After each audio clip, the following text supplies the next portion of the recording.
जो हमारे देश में अभी हो रहा है, ये इंडिया में पहली बार ऐसा नहीं हो रहा है।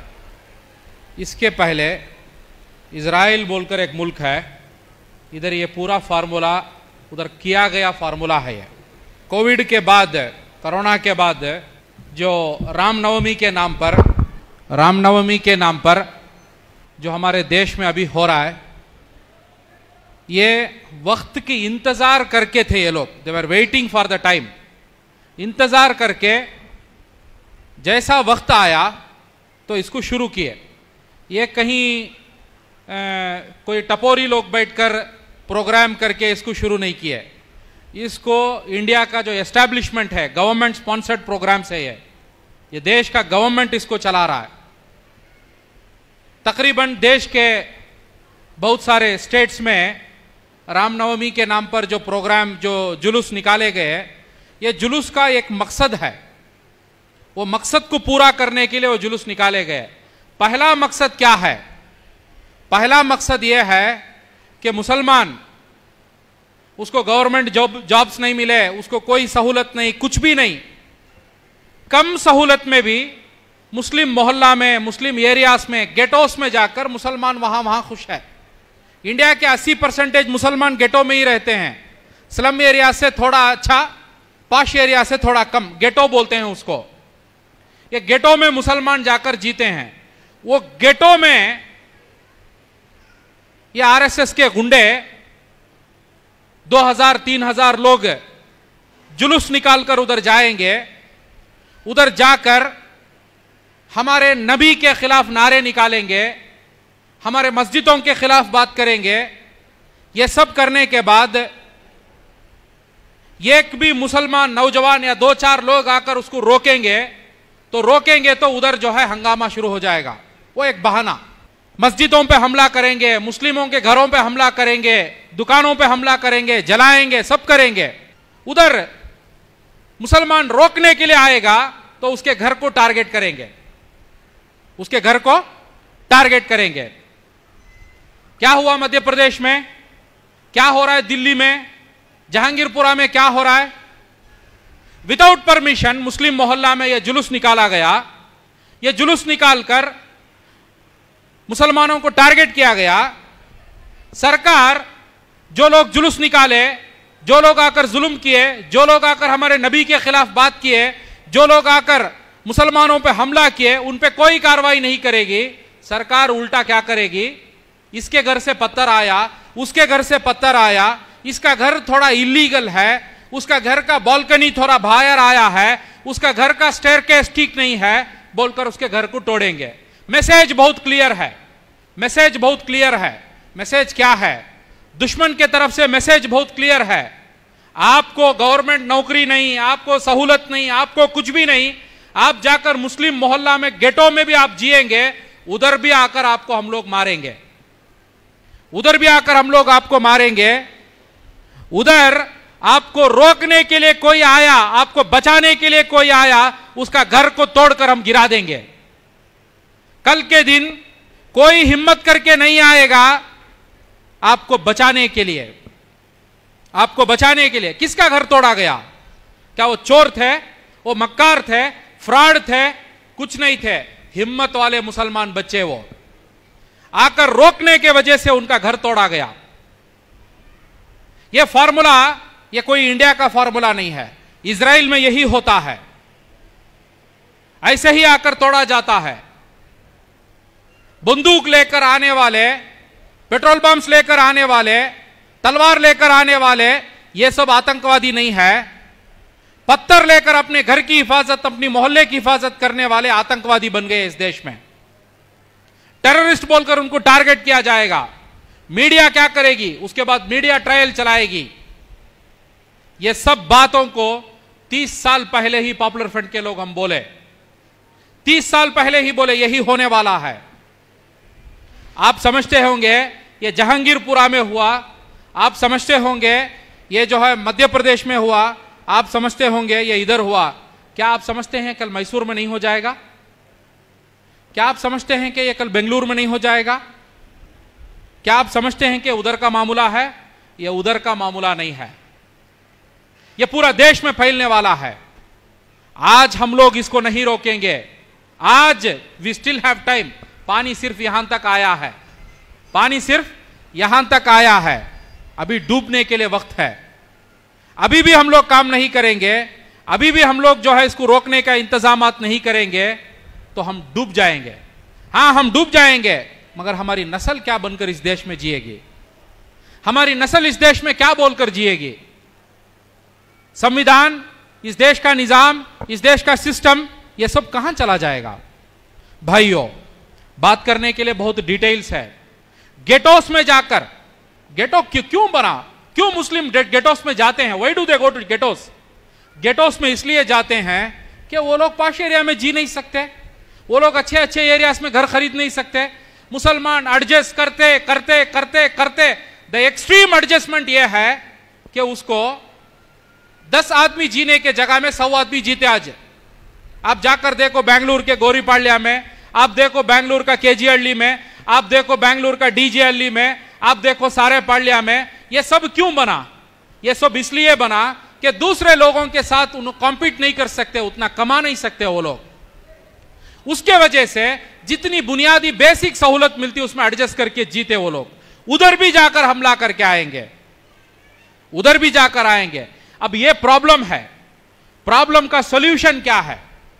प्रॉब्लम का सॉल्यूशन बहुत मोटी मोटी मिसाल से मैं आपको समझाना चाहता हूं।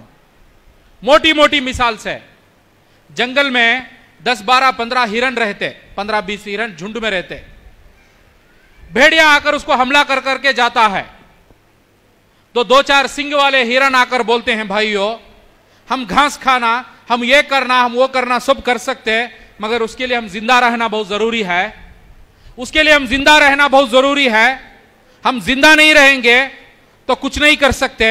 इसके लिए हम उस भेड़िया से मुकाबला करना है। वो भेड़िया काटने आएगा तो हम उसके खिलाफ लड़ना चाहिए। उसके लिए आप प्रोटेस्ट करेंगे, उसके लिए आप हैंडबिल डालेंगे। वो आकर आपकी मस्जिद को तोड़ेगा तो आपको उसके हाथ को पकड़कर रोकेंगे। क्या क्या करना है वो आपको करना है, वो आपको करना है, मगर उस भेड़िया के खिलाफ लड़ना ही पड़ेगा। तो उस वक्त पर ये घास खाने वाले हिरन क्या बोलते हैं? ये सिंग वाला जो हिरन है वही बहुत बड़ा प्रॉब्लम है। ये पीएफआई, एसडीपीआई यही बड़ा प्रॉब्लम है।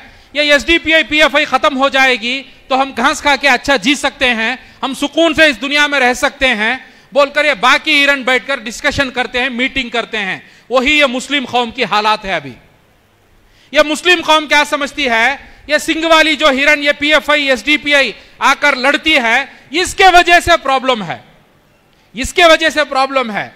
कल के दिन ये भेड़िया, ये जो 2 सिंग वाली हिरन आकर लड़ती है आपके लिए, हर वक्त पर आके अखड़ती है आपके लिए, कल उसकर मार को गिरा देगा तो आप घास खा के जो मोटे होकर फल के रहेंगे तो आपको कौन खाएगा? आपको कौन खाएगा? ये छोटा मोटा मिसाल है। ये स्कूल में हम लोग पढ़ते थे, यूनियन स्ट्रेंथ, एक पे हमला सब पे हमला, एक पे हमला सब पे हमला। वो हिजाब के मामले में भी वो 4-5 बेटियों पे जब हमला हुआ, ये पूरी मुस्लिम कौम सब पे हमला बोलकर खड़ती। क्या हिम्मत होती? क्या हिम्मत होती?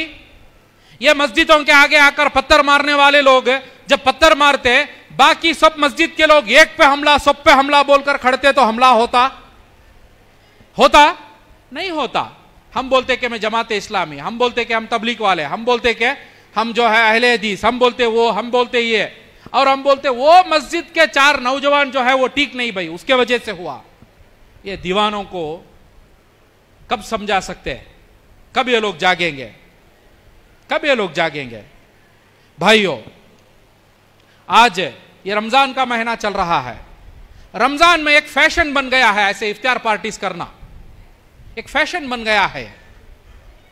और ये इफ्तार पार्टी करने वाले लोग समझते हैं ये इफ्तार पार्टी करने के वजह से ये देश में जो आरएसएस का जो जुल्म है, हिंदू राष्ट्र बोलकर ये सारवारकर का खोखला एजेंडा है, वो हिंदू राष्ट्र को हम रोक सकते हैं। कुछ नहीं होने वाला इसमें, कुछ होने वाला नहीं इसमें।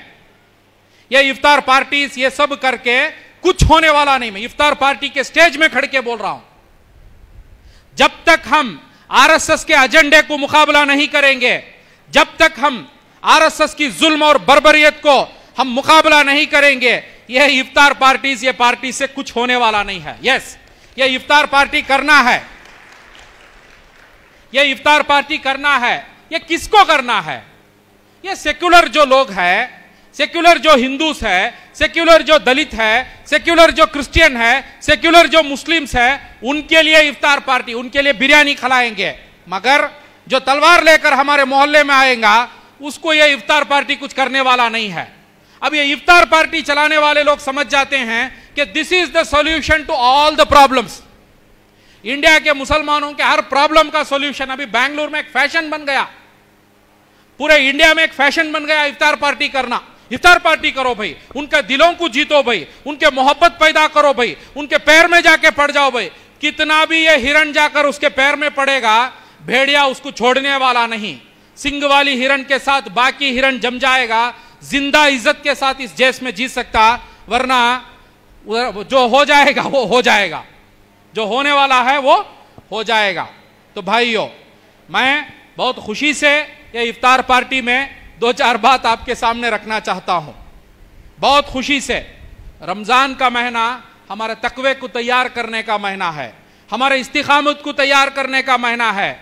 हमें मालूम है इस्लाम की तारीख में पहला रमजान और पहला जंग हुआ, द बैटल ऑफ बदर, 17 रमजान। कब हुआ जंग बदर की?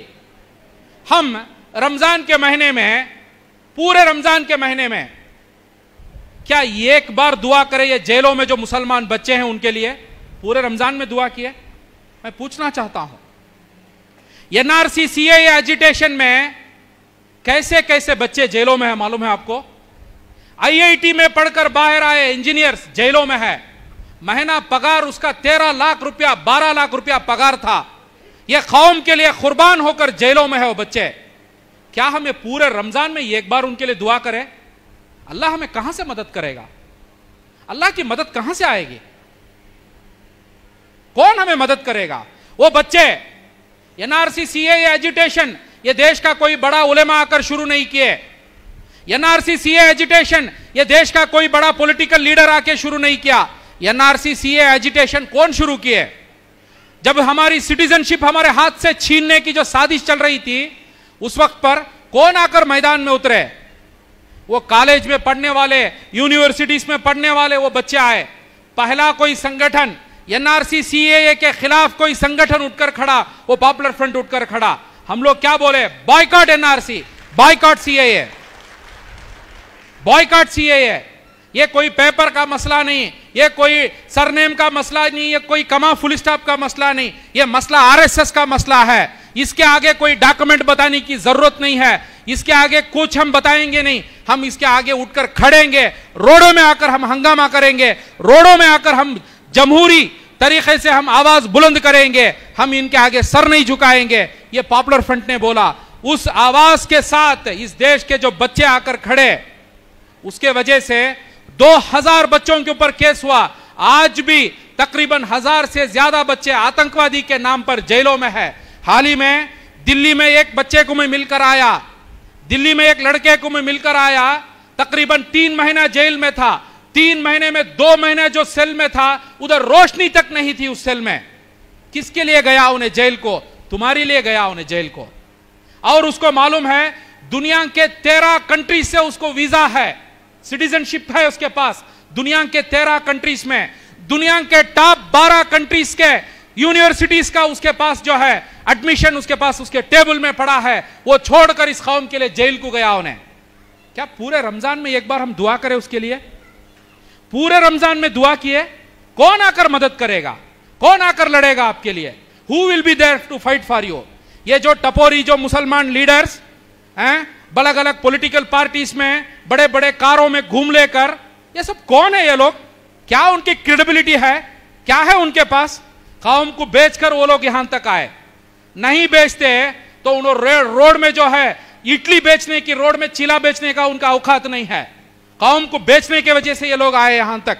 आकर वो लोग खड़े, who are the leaders of the Muslim उम्मा?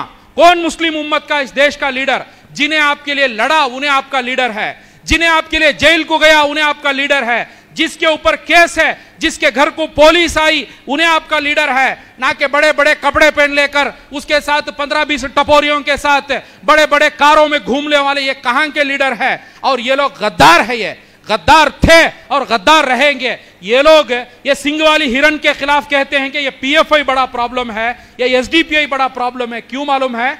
उनको मालूम है मैं रोड में जो है पान बेचने की औकात नहीं रखता हूं, मैं पान बेच के जीने की औकात नहीं रखता हूं, मेरी असलियत को ये लोग पोल खोल देंगे, तो उसके वजह से ये लोग हमारे खिलाफ जाकर बोलते हैं। तो भाइयों, आज भी इस कौम में हीरे मोती है, मगर इस हीरे मोतियों को समझने की, परखने की अक्ल हमें रखना चाहिए, वरना ये लोग आपके लिए लड़कर जेलों में सड़कर चले जाएंगे। इधर आए हुए लोगों को मैं कहना चाहता हूं, talk to people. We are in a democracy, we are still in a democracy. हमें डेमोक्रेसी में है, यह खत्म होने वाला है। यह आरएसएस इसको खत्म कर देगा, यह बीजेपी इसको खत्म कर देगा। We have to protect our democracy, we have to protect our constitution. हमारे पास इसके अलावा कोई चारा नहीं है, हमें हमारे डेमोक्रेसी को बचाना है। तो भाइयों, ये एक बात बोलकर मेरी बात को मैं खत्म कर देता हूं। ये एक बात बोलकर, जब किसी को बुखार आ जाती है, उसका दिमाग बुखार का माइंडसेट होना है। किसी को जुकाम हो जाता है तो उसका माइंडसेट जुकाम का माइंडसेट होना है। माइंडसेट, जुकाम आता है जाता है, जुकाम आता है जाता है, बुखार आती है जाती है। मगर जब किसी को गैंग्रीन आ जाता है, गैंग्रीन बोले तो मालूम है आपको, शुगर पेशेंट्स को पैर में फोड़ा आ जाता है, पैर में फोड़ा आ जाता है, वो आकर जाने वाला नहीं है। उसके खिलाफ लड़ने के लिए कुछ कुर्बानी करना ही पड़ेगा, उसके खिलाफ लड़ने के लिए कुछ कुर्बानी करना ही पड़ेगा। जुकाम समझकर आप बैठ गए तो वो आपको खत्म करके चला जाएगा। इस देश में आरएसएस बोलकर एक गैंग्रीन आकर है, यह गैंग्रीन इस देश को धीरे धीरे धीरे धीरे खाकर आपको खा के खत्म कर देगा। यह गैंग्रीन से बचना है, यह गैंग्रीन के खिलाफ लड़ना है तो कुछ कुर्बानी करना ही पड़ेगा। Without sacrifice, without any pain there is no gain. यह कुर्बानी के अलावा कोई चारा नहीं। लोग बोलते एसडीपीआई में जाओ नको तुम्हारे ऊपर केसा हो जाती, एसडीपीआई में जाओ नको तुम्हारे ऊपर जेला हो जाती। हमें भी बोलती हाओ होतींच हमारे साथ आए तो कैसा, हमें नहीं बोलती। हम ना ताज और तख्तों में तुम ना बिठाने वाले भी नहीं है। हमें एसडीपीआई में आए तो लोग हम बोलती, पीएफआई में गए तो कैसा हो जाती, हमें भी बोलती होने वाला अच्छा है, हमें नहीं करके नहीं बोल रही। तो भाइयों, ये रास्ते में ये गैंग्रीन जो है, ये गैंग्रीन को लड़ना है तो कुछ कुर्बानी करना ही पड़ेगा। बिना कोई कुर्बानी के हम पा नहीं सकते, बिना कोई कुर्बानी के आरएसएस से आप लड़ नहीं सकते। झूठे केस आप पे डालेंगे, पुलिस आपके घर को आएगी, झूठे केसों में ईडी आपको आके अरेस्ट करेगी, झूठे केसों में आपको 2-2 साल 5-5 साल जेलों में डालेंगे। यह सब चीज आप बर्दाश्त करने के लिए तैयार नहीं तो गुलामी के लिए तैयार हो जाओ। इसके लिए आप रेडी नहीं तो आपके बच्चों को इस देश में गुलाम बनाकर जाने के लिए तैयार हो जाओ। इसके लिए तैयार है तो हमारा बहुत बेहतर ब्राइट फ्यूचर है। और इस रमजान में आखिरी हमारे साथ 3-4 दिन है। ये 3-4 दिन में सुजूद में, रुकू में, दुआओं में यही मांगो, सब्रनो सब्बित अख्तामना, या अल्लाह मुझे सब्र दे और साबित कदम दे। मैदान से भागने वाला मैं नहीं रहना चाहिए। आज इंटरनेट में, गूगल में जाकर लोग मलेशिया का वीजा, मलेशिया का सिटीजन, तुर्की का सिटीजन, अमेरिका का सिटीजन, कनाडा का सिटीजन, इस्माइल सेठ मस्जिद के सामने फ्रेजर टाउन की चाय की दुकान के चर्चे। क्या मालूम है, इंडिया तो हमारे लिए बराबर का देश नहीं, हम इंडिया छोड़ के भागेंगे। ये इंटेलेक्चुअल एलीट, ये पैसे वाले मालदार मुसलमानों की यही बीमारी है, ये मैदान छोड़ के भागने वाले लोग हैं। ज्यादातर द लार्जेस्ट पॉपुलेशन बैठकर गूगल में सर्च करते हैं कि हमें अमेरिका में वीजा कैसा मिलेगा, हमें ऑस्ट्रेलिया में कैसा मिलेगा। कि आप लोग मैदान छोड़कर भागेंगे कि गरीब मुसलमान जाकर लड़ेंगे, ये गरीब मुसलमान जाकर लड़ेंगे। तो इंटेलेक्चुअल एलीट, द मालदार मुसलमान, पढ़ा लिखा मुसलमान, पहले उन्हें आकर कुर्बानी करना, पहले उन्हें आकर फेस करना, पहले उन्हें आकर। ऐसे एक दौर में, ऐसे एक जमाने में एक बार भी तेरे घर को पुलिस आकर नहीं गई, एक बार भी तेरे ऊपर केस नहीं हुआ डेमोक्रेटिक एजिटेशन का, तो इस कौम का लीडर तू नहीं है। इस कौम का लीडर तू नहीं है। मुझे फक्र है कि मेरे ऊपर एनआरसी सीए एजिटेशन का केस है।